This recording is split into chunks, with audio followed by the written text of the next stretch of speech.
Times now English channel news channel में prime time पर BJP के स्पोक्स पर्सन भी हैं और नेशनल एग्जीक्यूटिव कमेटी के मेंबर भी हैं। उन्होंने प्रॉफेट मोहम्मद सल्लल्लाहु अलैहि वसल्लम के बारे में अनाप शनाप बका, उनको इंसल्ट करने की कोशिश की। और एक बात आपको याद रखना है कि उस प्रोग्राम से 1 या 2 दिन पहले न्यूज़ 24 एक न्यूज़ चैनल है, एंकर मानक गुप्ता साहब है, वही अल्फाज उन्होंने दोहराए। तो ये रिपीटेशन है ये। और एक बीजेपी के नेशनल स्पोक्स पर्सन जब रिपीटेशन करते हैं तो उनकी वो पार्टी लाइन है नंबर 1। इससे कोई इनकार नहीं कर सकते, पार्टी लाइन है। क्योंकि एक बार नहीं, दूसरी मर्तबा बोले नहीं। हाँ, आपको सुन तो लीजिए, अभी आप एकदम ही आप बोल रहे हैं। तो उसके 10 दिन के बाद कार्रवाई हुई। जैसे आप जल्दी बोल दिए कार्रवाई हुई, अरे जल्दी कर देते तो सवाल ही नहीं उठता था।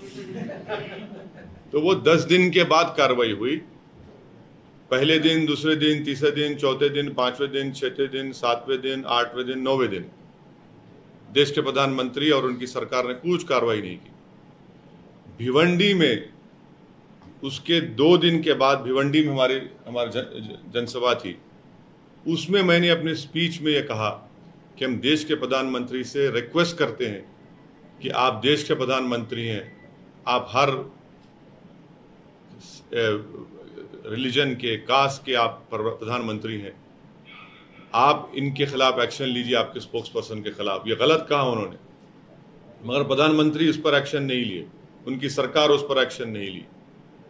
हमको इस बात का गुस्सा है कि प्रधानमंत्री ने भारत के मुसलमानों को, जो नागरिक हैं इस देश के, उनकी बात को नहीं सुना। आपने हमारे गम को, हमारी पीड़ा को नहीं समझा। और आप अफसोस के साथ जो फॉरेन कंट्रीज में, वहां पर उनके नागरिकों में गुस्सा पैदा हो गया, सोशल मीडिया पर वहां पर एक ट्रेंड करना शुरू कर दिया। इनके दोनों स्पोक्स पर्सन का, एक का ट्वीट और एक का वो अनाप शनाप जो उन्होंने बका। और अफसोस इस बात का है कि जब देश के वाइस प्रेसिडेंट प्लेन में थे, कतर को जा रहे थे, 2 दिन 3 दिन का ट्रिप था, जब प्लेन में उनसे थे, अभी लैंड नहीं किए दोहा में, तो उनसे कहा गया कि आपका बैंक्वेट कैंसिल हो गया है। जब वो लैंड करते हैं कतर में, तो जो मेजबान कंट्री है, जो होस्ट कंट्री है, वो भारत के एम्बेसडर को बुलाकर अपना ऑब्जेक्शन दर्ज करवाता है। और उसके बाद आप देखते हैं कि 12-13 कंट्रीज ने ये सब इस बात पर भारत को, एम्बेसडर्स को बुलाकर ये कहा। उसमें जो आपके भारत के जो एम्बेसडर हैं कतर में, उनका स्टेटमेंट आप पढ़ेंगे तो कहते हैं कि एक्शन लिया और ये लोग फ्रिंज एलिमेंट थे। आप बताइए कि कोई नेशनल पार्टी का, रूलिंग पार्टी का, जिसके 300 से ज़्यादा एमपी हैं लोकसभा में, जो भारत के बहुत प्रदेशों में उनकी सरकार है, वो फ्रिंज होगा क्या? कैसे फ्रिंज होगा वो? और मुझे इस बात की सख्त ऑब्जेक्शन है कि एक एम्बेसडर का काम ये नहीं है कि किसी को फ्रिंज बोले, किसी को वो बोले। एम्बेसडर तो आता है, जैसा आपने कहा कि एमईए के तहत आता है, वो ऐसा बिहेव करे जैसा कोई बीजेपी पार्टी का स्पोक्स पर्सन है। वो चाइना में होता है, चाइना का जो सीपीपी का मॉडल है, उसमें कोई ऑफिसर अब बगैर पार्टी का बनता ही नहीं है। फिर उसके बाद आपने उनको दुनिया को और हमारे आंखों में धूल झोंकने के लिए आपने उनको सस्पेंड कर दिया, एक को पार्टी से निकाल दिया। वो आपकी नेक नियति को ज़ाहिर नहीं करता। अगर आप उनके उस भाषा को गलत मानते हैं, उनके ट्वीट को गलत मानते हैं, तो सरकार की जिम्मेदारी है कि वो उनको केस बुक करे, उनको अरेस्ट करवाए, उनको जेल को भिजाए। सिर्फ सस्पेंड करके आप ये नहीं बता सकते कि आपने बहुत बड़ा काम कर दिया। आपने कुछ काम नहीं किया, आपने 10 दिन के बाद काम किया, और आपने 10 दिन के बाद ये एक्शन लेकर देश के प्रधानमंत्री ने जो 8 लाख भारत के लोग इन गल्फ कंट्रीज में काम करते हैं उनको बड़ा परेशान कर दिया उन्होंने। अगर वहां पर उनकी सिक्योरिटी नहीं होगी, उनकी सेफ्टी नहीं होगी, तो देश के प्रधानमंत्री की जिम्मेदारी है। आप यहां पर इस तरह के अपने स्पोक्स पर्सन से पूरी इजाजत के साथ वो बकवास बोलते हैं, अनाप शनाप बकते हैं एक रिलीजन के खिलाफ। और आप तमाम मीडिया के लोगों के लिए मैं एक रिक्वेस्ट करके बता रहा हूं कि मुसलमानों के लिए, पूरी दुनिया में मुसलमानों के लिए सबसे महबूब तरीन चीज, सबसे जो सिंबल है हमारे लिए, वो prophet Muhammad peace be upon him, वो हमारे लिए बहुत इंपॉर्टेंट है। आप वहीं पर अनाप शनाप बकते हैं। तो इसमें आप देख लीजिए कि 8 मिलियन भारत के लोग गल्फ कंट्रीज में रहते हैं, 55% रेमिटेंस आते हैं हमारे देश को, मेहनत मजदूरी करते वो लोग। एनआरआई डेस्टिनेशन 10 में से 6 टॉप वहां के हैं।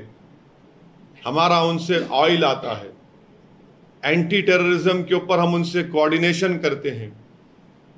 खतर अमेरिका का कमांड एंड कंट्रोल सेंटर वहां पर है, बहरीन में यूएस का नेवल बेस है, ट्रेड हमारा उनसे है। अभी हमने यूएई से बेहतरीन एक एग्रीमेंट साइन किया ट्रेड के लिए।